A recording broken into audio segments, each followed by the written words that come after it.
Doctor BR Ambedkar గారు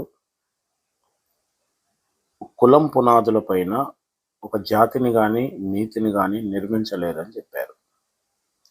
ఆయన ఎందుకు అంత ముందు చూపుతో ఈ విషయాన్ని చెప్పారంటే, కులం పేరుతోటి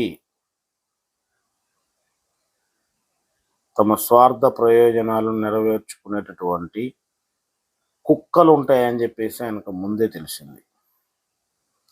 అందుకే డాక్టర్ బిఆర్ అంబేద్కర్ గారు వివక్ష పైన పోరాటం చేశాడు తప్ప, కుల సంఘాలు పెట్టి పోరాటాన్ని చేయలేదు.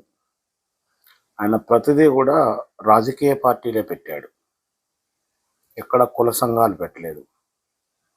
కాబట్టి ఆయన ఇచ్చినటువంటి అవకాశాన్ని అందిపుచ్చుకున్నటువంటి కొంతమంది స్వార్థపరులు కులాలుగా సంఘాలు పెట్టి మానవ జాతిని విడగొట్టి కులాల కుంపటి రాజేసి దానికి మతాల మంటలు వేసి ప్రజలు కాలిపోతూ ఉంటే చలిగాగుతూ ఉన్నారు. నిజాయితీగా కొన్ని విషయాలు మాట్లాడుకోవాలి.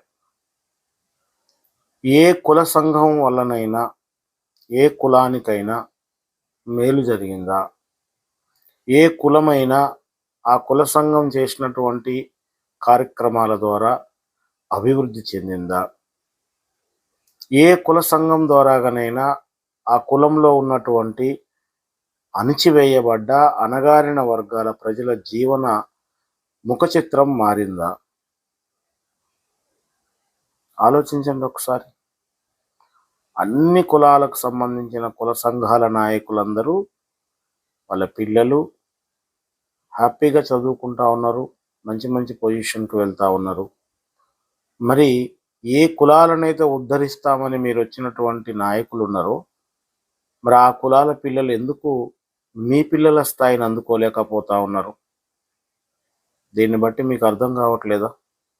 కుల సంఘాల నాయకులు కులాల కోసం కాదు, వాళ్ళ యొక్క కుటుంబం కోసమే కుల సంఘాలు పెడతారని.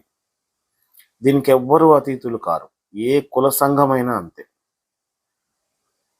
కాబట్టి కుల సంఘాలతోటి వచ్చేది ఒరిగేది ఏమీ ఉండదు. ఆ కులాలకు మీ పేరు చెప్పుకొని వాళ్ళు పదవులు పొందుతారు, వాళ్ళు డబ్బులు సంపాదిస్తారు, పేరు ప్రఖ్యాతులు సంపాదిస్తారు, పెద్ద మనుషులుగా చలామణి అవుతారు, అంతే.